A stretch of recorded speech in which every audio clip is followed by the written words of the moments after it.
আমাকে ধরতে পারে না, পারে না। তোকে তো আমি ধরেই ছাড়বো, দাঁড়া। নাগিন ছানা লিনা আর পরি ছানা ফুলকুমারী ছোটাছুটি করে যখন খেলছিল, ঠিক তখনই তারা গাছের ডালে একটা মৌচাক দেখে থমকে দাঁড়ায় আর বলে, দেখ দেখ লেনা, কি বড় একটা মৌচাক। চল চল, মৌচাকটাতে ঢিল মেরে ভেঙে দিয়ে মধু খাই। না না ফুলকুমারী, মোটেও আমরা এই কাজ করবো না। মৌমাছিগুলো তল পেতে এসে আমাদের কামড় দিবে। ও লেনা, তুই বড্ড ভয় পাস। আমাদের কিছু হবে না, আমরা তো শুধু মধুই খাবো। এই বলে ফুলকুমারী মাটি থেকে একটা ঢিল তুলে নিয়ে গাছের ডালের মৌচাকের বরাবর ছুঁড়ে মারে, আর সঙ্গে সঙ্গে মৌচাক ভেঙে মৌমাছির দল ছুটে এসে লিনা আর ফুলকুমারীকে কামড়াতে থাকে। ফুলকুমারী, আমাকে নিয়ে যা, কোথায় পালিয়ে যাচ্ছিস? ফুলকুমারী লিনাকে ছেড়ে পালিয়ে যাওয়ার পর লিনা মৌমাছিদের হাত থেকে বাঁচার আর কোনো উপায় না পেয়ে ছুটতে থাকে, আর ছুটতে ছুটতে এক খরস্রোতা নদীর পাড়ে এসে উপস্থিত হয়। যন্ত্রণা করছে, আমার পুরো শরীর যন্ত্রণা করছে।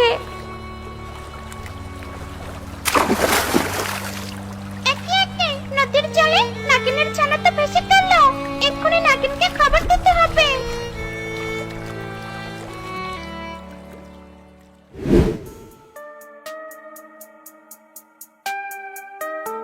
নাগিন, নাগিন, গোয়া থেকে আসো, তোমার জন্য একটা খারাপ সংবাদ নিয়ে এসেছি। তাড়াতাড়ি বেরিয়ে এসো। নাগিন, নাগিন। কি হয়েছে টুনি পাখি, কি হয়েছে? হঠাৎ করে কি এমন খারাপ সংবাদ নিয়ে এলে শুনি? তোমার ছানা নীলা খরস্রোতা নদীতে পড়ে স্রোতের টানে ভেসে গিয়েছে। না, কি বলছো টুনি পাখি? লিনা, লিনা! টুনির মুখে লিনার সংবাদ শুনে নাগিন নদীর দিকে ছুটতে থাকে, আর নদীর পাড়ে এসে পৌঁছে বলে, কোথায়, কোথায়? আমার ছোট্ট ছানাকে তো কোথাও খুঁজে পাচ্ছি না। কোথায় চলে গেলি মা? লিনা! না না, তোকে আমি হারাতে দিব না, কিছুতেই হারাতে দিব না। অন্যদিকে লিনা স্রোতের কবলে পড়ে একদম নদীর তলদেশে চলে যায়, আর একটা পুরনো ভয়ঙ্কর প্রাসাদের সামনে এসে পৌঁছায়। এই আমি কোথায় এলাম? নদীর নিচে আমি পথ খুঁজে পাবো কি করে? ইস, এদিকে আমার প্রচন্ড ক্ষুধা পেয়েছে। যাই, ওই প্রাসাদে ঢুকে দেখি কেউ আছে কিনা। এই বলে লিনা ভয়ে ভয়ে প্রাসাদের দরজা ঠেলে ভেতরে ঢুকে পড়ে, কিন্তু পুরো প্রাসাদ জুড়ে সে কাউকেই দেখতে পায় না। কেউ আছো? এই প্রাসাদে কেউ আছো? আমি নাগিনের ছানা লীনা পথ হারিয়ে এখানে এসেছি। প্রচন্ড ক্ষুধা পেয়েছে, আমাকে একটু খাবার দিয়ে সাহায্য করো। এভাবে ডাকতে ডাকতে লিনা প্রাসাদের চারদিকে ঘুরতে থাকে, আর ক্লান্ত হয়ে প্রাসাদের এক বিশাল বড় কক্ষে প্রবেশ করে। ঠিক তখনই লিনা অদৃশ্য কারো কণ্ঠ শুনতে পায়। চলে যাও, চলে যাও, এই প্রাসাদে বেশিক্ষণ থেকো না, তোমার বিপদ হবে। চলে যাও, চলে যাও। কে কে কথা বলছো? আমি তোমাকে দেখতে পাচ্ছি না কেন? সামনে এসো বলছি, সামনে এসো।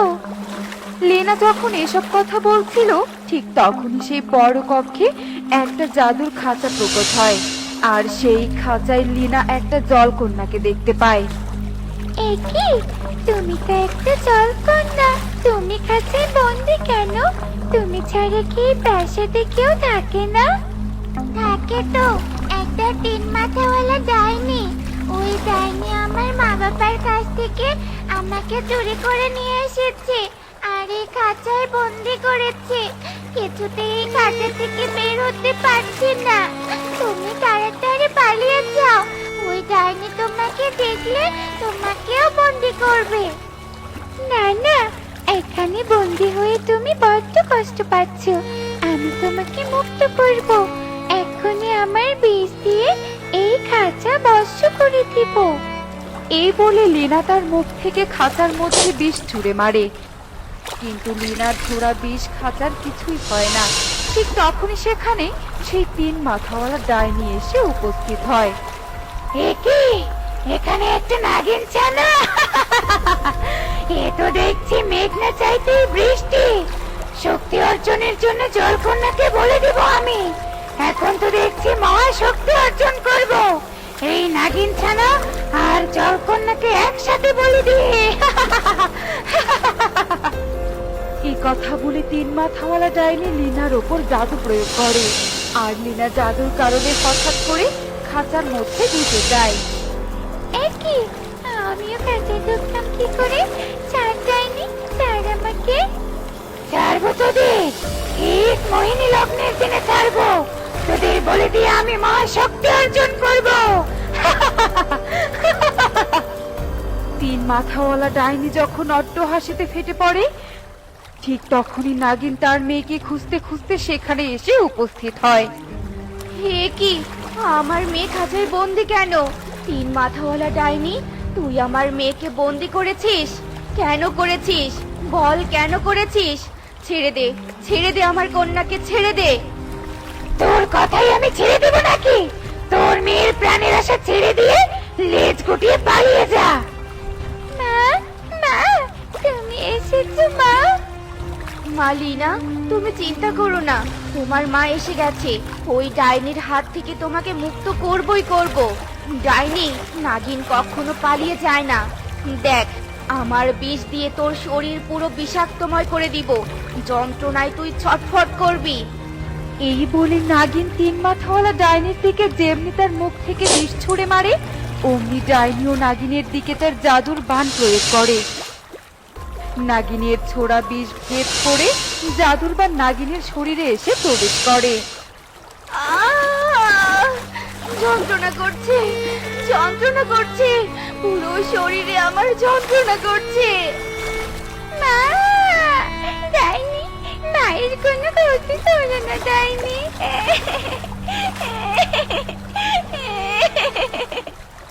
না, এই ডাইনির সাথে আমি একা কিছুতেই পারবো না। এই নদীর তলদেশের মধ্যে থেকে কারো সাহায্য আমাকে নিতেই হবে। মা লিনা, তুমি একটু ধৈর্য ধরো, আমি তোমাকে উদ্ধার করার জন্য আবার ফিরে আসবো। যা যা নাগিন, যা। আমি তোকে প্রাণ ভিক্ষা দিলাম, কেউ আমার কিচ্ছুটি করতে পারবে না। যার কাছে সাহায্য চাইতে চাস না কেন, কেউ আমার মোকাবেলা করতে পারবে না। জলকন্যা, জলকন্যা, তুমি আমাদের ডাক শুনতে পাচ্ছ? জলকন্যা, জল রাজা, আমার মেয়েটাকে আমরা কি চিরতরে হারিয়ে ফেললাম? কোথায় গেল? কে অপহরণ করে নিয়ে গেল? কিছুই তো বুঝতে পারছি না জল রাজা। ধৈর্য ধরো জলরানী, ঠিক আমরা আমাদের মেয়েকে খুঁজে পাবো। ধৈর্য ধরো। এভাবে জলরানী আর জল রাজা তাদের হারিয়ে যাওয়া জলকন্যার খোঁজ করতে থাকে। ঠিক সে সময় নাগিন তাদের সামনে এসে উপস্থিত হয়। জল রাজা, জল রানী, আপনাদের চিৎকার শুনেই আমি এদিকে এগিয়ে এলাম। আমি জানি আপনাদের মেয়ে কোথায়। কোথায়? কোথায় আমাদের মেয়ে? বলো নাগিন, আমাদের মেয়েকে তুমি কোথায় দেখেছো? ওই 3 মাথাওয়ালা ডাইনি তার প্রাসাদের খাঁচায় বন্দি করে রেখেছে। সাথে আমার মেয়ে লিনাও আছে। আমি একা কিছুতে ওই 3 মাথাওয়ালা ডাইনির শক্তির সাথে মোকাবেলা করতে পারিনি, তাই অন্য কারো সাহায্য প্রয়োজন। ডাইনি, তোকে ছাড়বো না। তোর সাহস কি করে হয় আমার মেয়েকে বন্দি করার? চলো নাগিন, চলো, আমরা সবাই মিলে ওই ডাইনির বিরুদ্ধে যুদ্ধ করে আমাদের মেয়েদের উদ্ধার করব। এই কথা বলে জল রাজা, জল রানী আর নাগিন সেই 3 মাথাওয়ালা ডাইনির প্রাসাদের দিকে এগিয়ে যেতে থাকে। হিং, টিং, বুম! আমার যজ্ঞ সম্পন্ন হয়েছে, এবার তোদের বলি দেওয়ার পালা। এই কথা বলে 3 মাথাওয়ালা ডাইনি তার হাতে এক ধারালো চকচকে তরবারি প্রকট করে আর জলকন্যা এবং লিনার দিকে যেতে থাকে। ঠিক তখনই সেখানে নাগিন, জলরাজা এবং জলরানী এসে উপস্থিত হয়। শয়তান ডাইনি, ছেড়ে দে, ছেড়ে দে ওদের, তুই ছেড়ে দে, নয়তো আমার হাতে তোর মৃত্যু হবে। মা বাবা তোমরা এসেছো। ও তোকে প্রাণী বাঁচতে দিয়েছি আর তুই কিনা ওই জলরাজার জলরানীকে ডেকে নিয়ে এসেছিস। তোদের তো আমি কাউকে ছাড়বো না, সবার প্রাণ কেড়ে নিব। তুই আমাদের মেয়েকে ধরে এনে কষ্ট দিয়েছিস, এবার দেখবি কে কার প্রাণ কেড়ে নেয়। এ কথা বলে জলরাজা আর জলরানী তাদের হাতে একটা দৈত্য ত্রিশূল প্রকট করে আর ডাইনির দিকে ছুঁড়ে মারে। অন্যদিকে নাগিনও তার বিষাক্ত বিষ ছুঁড়ে মারে। এ তোরা কি করলি?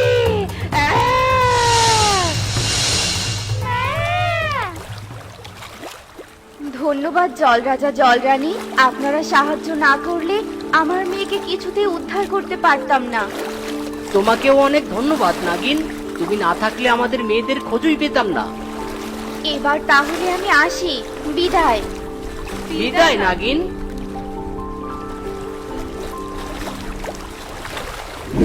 এরপর নাগিন তার মেয়ে লীনাকে নিয়ে নদীর তলদেশ থেকে উপরে উঠে আসে। লীনা তুই ফিরে এসেছিস? চল চল আমরা আবার বন্ধু হয়ে খেলতে চাই। না, বিপদের মধ্যে যে ফেলে আর বিপদে রেখে যে বন্ধু পালিয়ে যায় তার সাথে আমি আর কোনো বন্ধুত্ব করব না। চলো মা, গুহায় ফিরে যাই। এই বলে লীনা তার মা নাগিনের সাথে মহা আনন্দে গুহার দিকে যেতে থাকে।